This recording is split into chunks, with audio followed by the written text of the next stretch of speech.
Vem comigo para mais uma correçãozinha do Enem 2018. Estamos corrigindo a prova amarela física e estamos na 117. Acompanha comigo.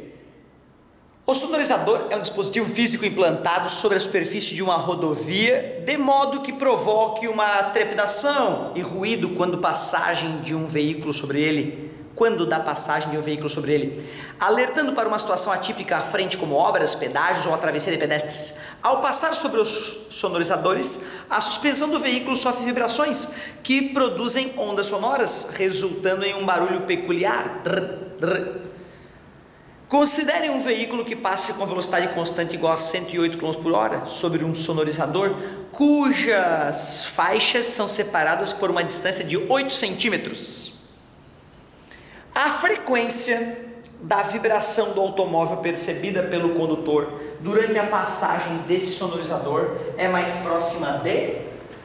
Bom, vejamos. O sonorizador então tem rugas, ondulações separadas de 8 centímetros. Quando a roda bater naquela ondulação, vai produzir uma onda de choque, que poderia ser representado como uma camada de ar comprimida. Depois uma camada de ar menos comprimida, e quando a roda bate de novo na próxima, uma camada de ar comprimido, camada de ar menos comprimido, camada de ar comprimido, ou ainda cristas e vale de uma onda sonora. Portanto, a distância entre duas cristas consecutivas, essa distância de 8 centímetros, o famoso lambda, o comprimento de onda, que em metros, 0,08 metros. A velocidade com que o carro chega vai ser 108 km por hora, clássico 30 metros por segundo. Usando a equação fundamental das ondas, V igual a lambda vezes F, se a velocidade é 30 e se o comprimento de onda é 0,08, dá para calcular a frequência. 30 que divide 0,08 igual a F, 3.000 para 8, 1.500, 750, 375 Hz. 375 Hz, letra C.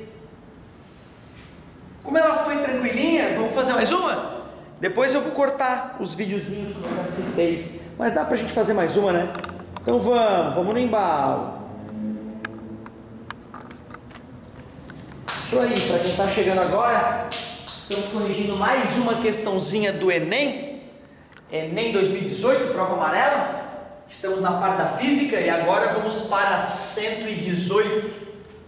Falava o seguinte, a questão 118. As pessoas que utilizam objetos cujo princípio de funcionamento é o mesmo das alavancas, aplicam uma força chamada força potente em um dado ponto da barra para superar ou equilibrar uma segunda força chamada de resistente em outro ponto da barra. Por causa das diferentes distâncias entre os pontos de aplicação das forças potente e resistente, os seus efeitos também são diferentes. A figura mostra alguns exemplos desses objetos. Em qual dos objetos a força potente é maior do que a força resistente? Legal.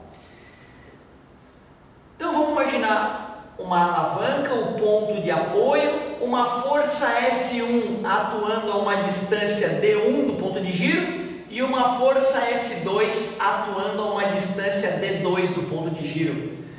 A condição de equilíbrio, uma das condições de equilíbrio para o corpo extenso é que o momento resultante seja igual a zero. Em módulo, o momento gerado pela força 1 no sentido anti-horário tem que empatar com o momento gerado pela força 2 no sentido horário. O que é momento? Força vezes braço de alavanca. Força vezes braço de alavanca. Olhando para essa igualdade, eu percebo que aonde o braço de alavanca é maior, a força aplicada é menor. Então, olhando por exemplo o alicate, eu vou perceber que aonde eu faço força está uma distância, a força potente está uma distância relativamente grande do ponto de giro das alavancas. Já o objeto que eu estou prendendo com o alicate, ele vai fazer uma força no sentido oposto, né? Que vai ser a força resistente que a porca, por exemplo, vai fazer na superfície do alicate. Então, se eu fosse desenhar a superfície do alicate quadradinho ali, né, um recorte aqui assim, eu diria que aquela porquinha faz uma força F' e uma força F' resistente, e essa força atuando ali está a uma distância Dzinho. Então a força resistente, força potente, eu vou chamar essa força de força resistente. Então, como o braço de alavanca da força resistente é menor, o valor da força resistente é maior. F, força potente vezes distância grande, força resistente vezes distância pequena. Ele quer que a força potente seja maior, aqui é o contrário, maior braço de alavanca, menor a força. A mesma coisa vai acontecer no quebra-nós, tente perceber, no carrinho de mão, no abridor de garrafa, porém na pinça não. Em uma pinça, então aqui estão as duas lâminas soldadas da pinça, aqui está o corpo da pinça e ali está a garra da pinça. Aqui está aquele pelinho encravado, a raiz do pelinho, vê que detalhe bonito. Eu faço uma força potente no meio da pinça e essa força potente faz as pinças girarem em torno do ponto onde elas estão soldadas. Essa é uma distância Dzinho pequena. E a força que o pelinho faz lá na garra da pinça, ampliando aqui a garra da pinça, o pelinho faz uma força no sentido de abrir a pinça. Essa força F, R, ela está atuando lá naquela ponta, a uma distância Dzão. Então a força resistente vezes a distância Dzão é igual a força potente vezes a distância Dzinho. Como a distância Dzinho é pequena, a força potente é grande, e é o que ele pediu. Em qual dos objetos a força potente é maior que a força resistente? Então é a pinça, A de amor, é a pinça. Tente fazer o desenho dos outros equipamentos e verificar se tu consegue perceber que o braço de alavanca para a força potente era, assim como no alicate, maior, fazendo a força potente ser menor que a resistente em todos os outros equipamentos, em todas as outras máquinas simples.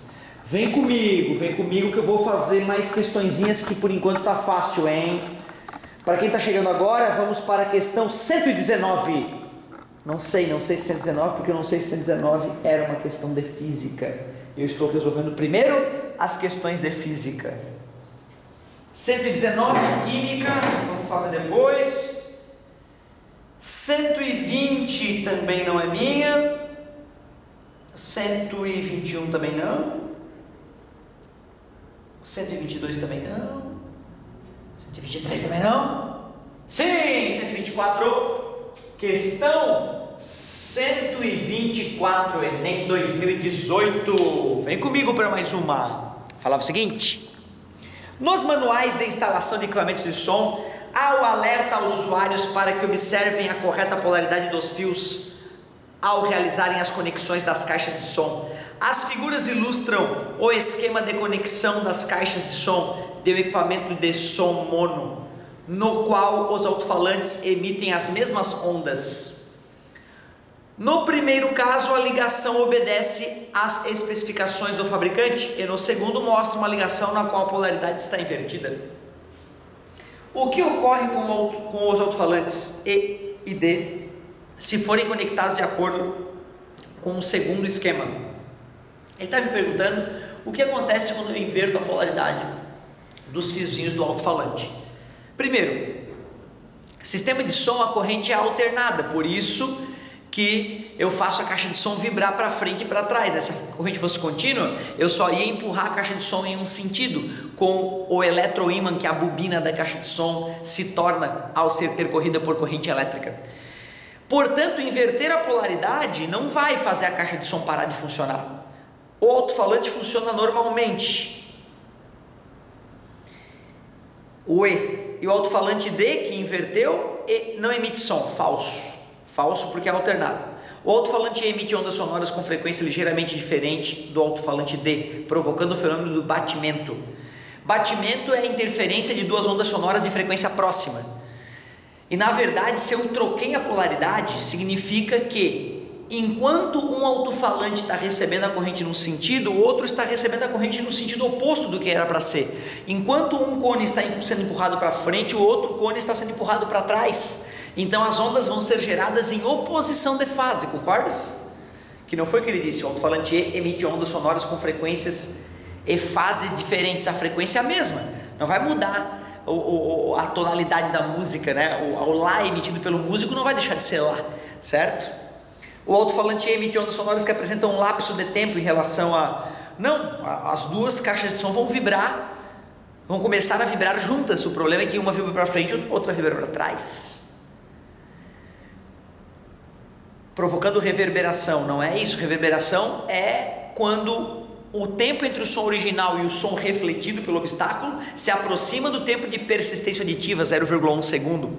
Não. O alto-falante E emite ondas sonoras em oposição de fase às emitidas pelo alto-falante D, provocando o fenômeno de interferência destrutiva nos pontos equidistantes aos alto-falantes. É isso aí. Ficamos com a letra E. Bonita questão, cara. Bonita questão, muito interessante. Tu vê, fico feliz de alguns colegas terem perguntado sobre como é que funcionava o alto-falante. Talvez isso fosse dar a dica, né, de como pensar nessa questão. Muito legal a questãozinha. Vamos agora então 120, 125, não é nossa. 126, não. 127. Só mais uma, hein? 4 em 4 nós chegamos lá, meu querido. Questão 127, vem comigo. Falava o seguinte, para quem está chegando agora, estamos corrigindo o Enem, prova amarela, física. Questão 127. Usando um densímetro cuja menor divisão de escala, isto é, a diferença entre duas marcações consecutivas é de 5 vezes 10 na menos 2 gramas por centímetro cúbico, um estudante realizou um teste de densidade, colocou esse instrumento na água pura e observou que ele atingiu o repouso na posição mostrada. Então ele colocou ali o recipientezinho, tinha água pura e o densímetro ficou mergulhado, de tal forma que ficou 2 marquinhas pretas para cima e uma marquinha preta mergulhada de baixo. Ele falou que cada marquinha dessa corresponde a 0,5 gramas por centímetro cúbico. Em 2 outros recipientes A e B, contendo 2 litros de água pura em cada um, ele adicionou 100 gramas e 200 gramas de NaCl, famoso cloreto de sódio, respectivamente. Quando o cloreto de sódio é adicionado à água pura, ocorre sua dissociação, formando íons de Na+, e Cl-, sem dissociação iônica famosa. Considere que esses íons ocupam os espaços intermoleculares na solução. O que ele está me dizendo é que eu coloco aquela quantidade de sal e não aumento o volume, continua 2 litros. Nestes recipientes, a posição de equilíbrio do densímetro está representada em... Olha, cara, perigoso porque quando eu colocar NaCl na água, eu vou colocar 100 gramas de NaCl numa e 200 gramas de NaCl na outra, cloreto de sódio, era água pura, eu vou deixar a água mais densa. Lembra o que acontece quando o navio vai do rio para o mar? Como a água do mar é mais densa, então o navio acaba indo um pouco mais para fora da água, já que o empuxo é o mesmo, né? Peso igual ao empuxo. Então, para que o empuxo seja o mesmo, empuxo igual a μ vezes g vezes v, quando aumenta a massa específica do líquido, o volume submerso diminui, para que o empuxo seja igual. É a mesma coisa, então. O meu barco estava na água doce, vai para a água salgada, meu barco vai ser erguido da água. Esse vai ser erguido menos, esse a água fica mais salgada, vai ser erguido mais. Quanto? Densidade igual a massa sobre volume. 2 litros, 2.000 gramas de água. Mais 100 gramas, 2.100 gramas de água. Em 2.000 litros, 2.000 centímetros cúbicos. A densidade do primeira água salgada vai dar 1,05 gramas por centímetro cúbico. Nesse caso que foi 2.200, vai dar uma densidade de 1,1 gramas por centímetro cúbico. Já que ele disse que cada marcação é meio grama por centímetro cúbico, quando eu colocar nessa aqui, o medidor sobe um risquinho. O medidor sobe um risquinho e fica só um quadradinho preto para dentro da água. E depois, nesse cara aqui, sobe 2 quadradinhos. Então o último quadradinho, branquinho, também fica para fora da água.